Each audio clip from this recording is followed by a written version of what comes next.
미국의 기준금리가 14년 만에 최고치를 찍는 거라고 하네요. 사상 초유의 빠른 긴축에 한국 증시에 빨간불이 켜졌다고 합니다. 많이 우려스럽다라고 이야기하는 거죠. 연속 3회 0.75% 올리는 자이언트 스텝이 기정사실화됐죠. 물가 청첩론이 무색해졌습니다.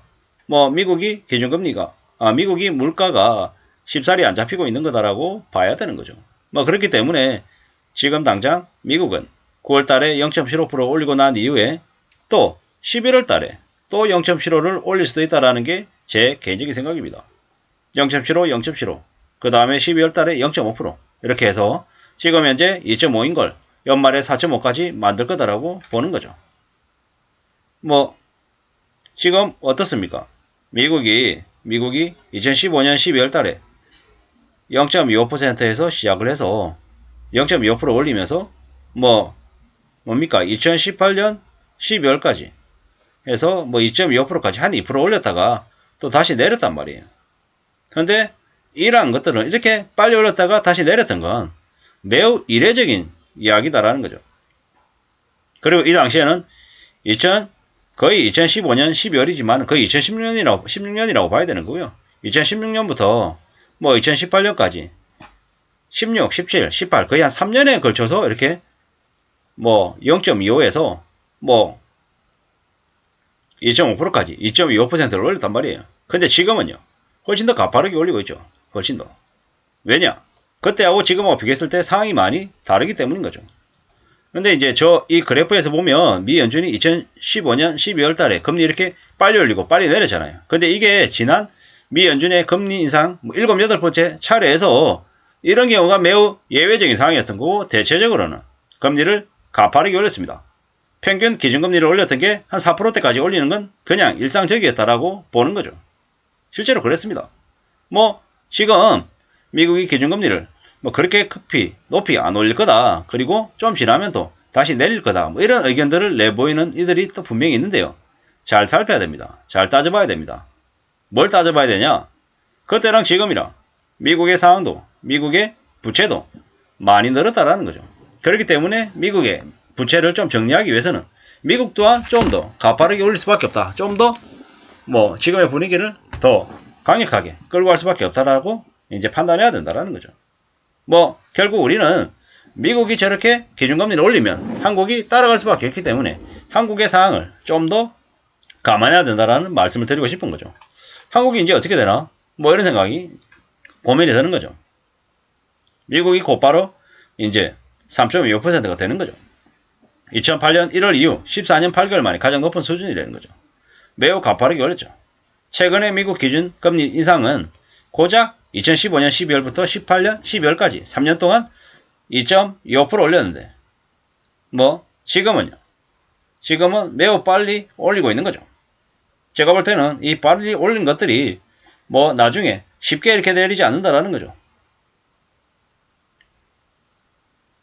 잘 봐야 되는 거죠. 미국 기준금리가 20%까지 오른 적 1980년 돼 있죠. 지금 이제 계속 비교하는 거로는 뭡니까? 1980년대 폴 버커 때 인플레이션 파이터라고 불렀던 그때 금리 인상 기조하고 비슷하다라고 얘기하죠. 물론 그때만큼은 아니죠. 근데 그때만큼은 아니지만 그래도 매우 빡세게 올리는 건 사실이라는 거죠. 이러한 것들을 좀 더 분위기나 이러한 상황들은 조금 더 감안하고 이제 우리는 이제 좀 지내야 되는 거죠. 한미금리 역전이 바로 실행이 되는 거죠.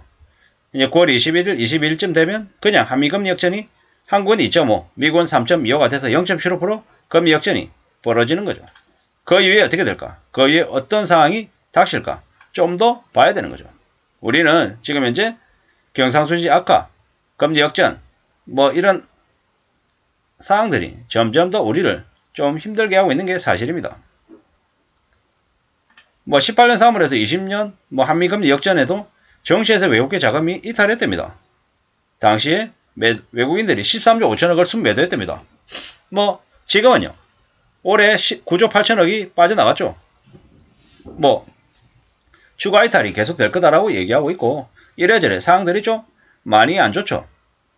어떻게 되겠습니까?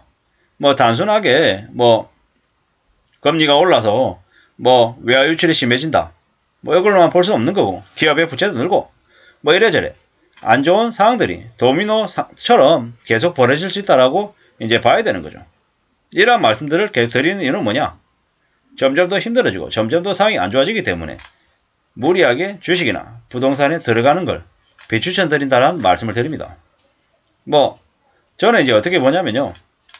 미국의 저 금리 인상이 쉽게 사그라들지 않을 것이고 한국의 정시는 2022년 뭐 연말쯤 되면 1900에서 2000 이내 1900에서 1950 사이를 이렇게 움직일 것 같고 내년 이맘때 2023년 뭐 한 9월쯤에는 주가가 1500m로 내려갈 걸로 봅니다. 24년에는요. 1000이 붕괴되고 800 수준까지 보는 거죠. 그 이후에는요. 그 이후에도 뭐 드라마틱하게 급반전돼서 확 나아질 건 좀 힘들지 않겠나 이렇게 조심스레 생각합니다. 이러한 상황입니다. 뭐 주식 부동산은 부동산대로 더 상황이 또 안 좋을 것 같고요.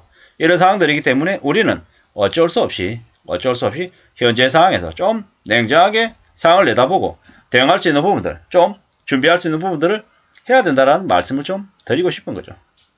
살아가는 삶이 좀 많이 만만하지 않더라. 많이 어렵더라. 이런 얘기들을 좀 하고 싶은 겁니다. 뭐 그동안에 우리가 조금 너무 안일하지 않았나? 좀 괜찮을 거야. 별일 없을 거야. 에이 그렇게까지 가겠나? 이런 생각들로 좀 우리의 상황들을 좀 너무 긍정적으로 내다본 게 아닌가? 이런 생각들을 해봅니다. 뭐 앞으로 이제 9월달에 미 연준의 기준금리 인상 이후에 한국에서의 분위기들도 좀 달라질 것 같다라고 생각합니다. 달라질 것 같다. 뭐 왜냐? 뭐 한국 또한 물가를 지금 현재 제대로 못 잡고 있는 상황인 거고 뭐 금리가 뭐 괜찮을 거다. 별일 없을 거다라고 뭐 얘기는 해왔지만 뭐 그렇게 믿는 사람들이 잘 없는 상황이라는 거죠. 뭐 우리가 우리 스스로 삶을 지켜야 되는 거잖아요. 뭐 정부는 정부대로 지키고 대응하겠고 우리는 또 우리대로 또 어떻게 살아야 되지 고민을 하는 게 당연한 이야기인데 그러한 것들을 좀 헤쳐나가고 좀 다듬어 나가려면 어떻게 해야 된다. 그저 우리의 삶을 냉정하게 내다보고 좀 대비할 수 있는 것들, 대처할 수 있는 것들을 좀 찾아내야죠. 만들어내야죠. 뭐 그렇게 말씀을 드리고 싶은 겁니다. 뭐 뜻하는 대로, 원하는 대로, 바라는 대로 착착착 흘러가면 참 좋겠습니다만 그러지 못하더라. 그렇지 못한 이 현실을 좀 내다봐야겠다. 조금 진지하게 생각하고 움직여야겠다. 이런 말씀을 좀 드리고 싶습니다. 아무쪼록 저나 여러분들의 삶이 좀 뒤흔들리지 않기를 바라는 겁니다.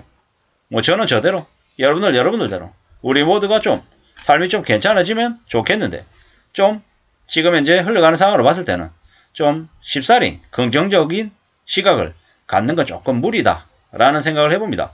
좀 부정적인 생각, 좀 어려운 현실을 대비하고 대응할 수 있는 그런 마음가짐과 시각이 좀 더 필요할 것 같다는 말씀을 드리면서 마실까 합니다. 감사합니다.